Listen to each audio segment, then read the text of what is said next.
Now, Moses, after finishing their road schedule with a pair of wins, the Bobcats have opened up a 5-game homestand now. And the best part about it, Bart, is they're all at home, which is nice. Of course, the postseason upon us after this in their final 5 games. Starting with playoff teams, of course, the Bonneville Pontiacs had to be in the mix. Now we'll go to the first period. Bobcats down 1-0 on a 5-on-3.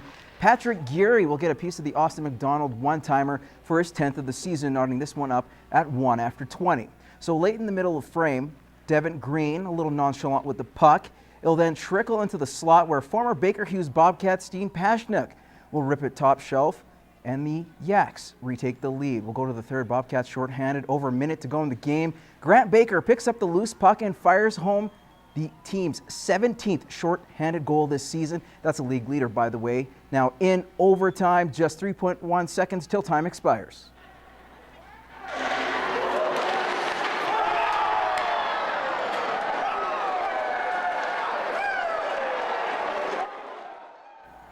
And there you have it, Spencer Fu scoring his league-leading 36th goal on the season. The Yaks get the bonus point, 3-2, the final. I thought in overtime they dominated. I mean, we got a couple crossbars that give us the opportunity to stay in it. Green made a couple real big saves, but you know, I thought we were behind a step or two all night long. And you know, we've played 3 and 4 nights, but that's no excuse. These guys have played as much hockey as we have, and I just didn't think mentally we were quite as ready to go as they were. We got 4 home games left here, and we got to clinch third.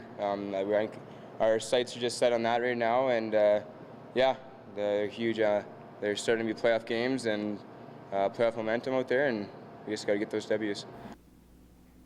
To college hoops, the Lakeland Rustlers Basketball squads played their final games of the ACAC schedule over the weekend, taking on the Nate Ooks. And we'll start with the women in the second quarter. Rustlers up 25-13. They would work the ball down low. We can tell you the Rustler ladies would actually fall in this one. Turnovers again being the issue. The final score, of course, in that one would be 64-56. The men would fall 71-51. Now we'll go to volleyball as you see the schedule there. Now it might not necessarily look great for the Lakeland Rustlers, who lost 3 straight to the Nate Ooks, but we can tell you this.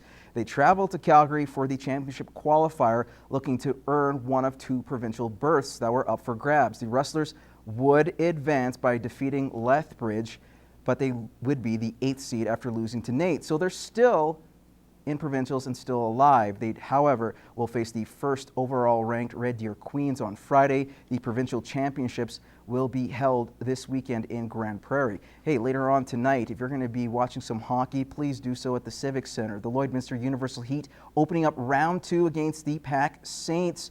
The Heat took the season series, winning all 3 tilts by a combined score of 16-7. Game 1 of this best-of-3 series goes at 6:45, again at the Civic Center. That's your first look at sports. Gerard Lampow has your weather forecast coming up.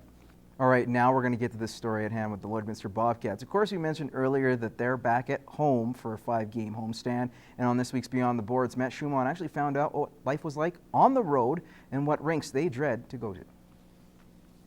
All right, Tanner, now you guys wrapped up your road schedule this past week in a white court. Now, your experience on the road this year, was it enjoyable? A lot of good guys on the bus to hang out with, long road trips. Was that fun too, or what'd you think of it?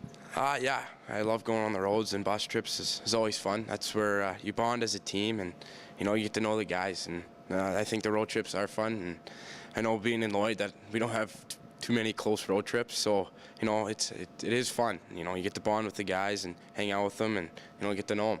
Now, you go to different places, different barns throughout the league. Now, where's the one place that you don't like going to the most? For playing in the South for a couple of years, I'd have to go with Calgary.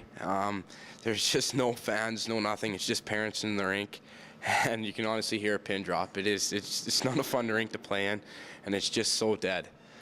Now, opposite, what rink has the most rowdiest fans, you know, that get on you? Because I know here there's fans here that chirp the other team quite a bit. Now, is there a team in the league that kind of has those kind of fans? I definitely have to go with Fort Mac. I love it, that going there, playing there. The rink's built kind of like it feels like they're over top of you, and you can pretty well hear anything they're saying. So it is pretty fun going to that type of environment into that Fort Mac, and even they throw popcorn at you, and I've got a beer poured on me too. So it's it's part of the game, and I think that's the best part of it too. So.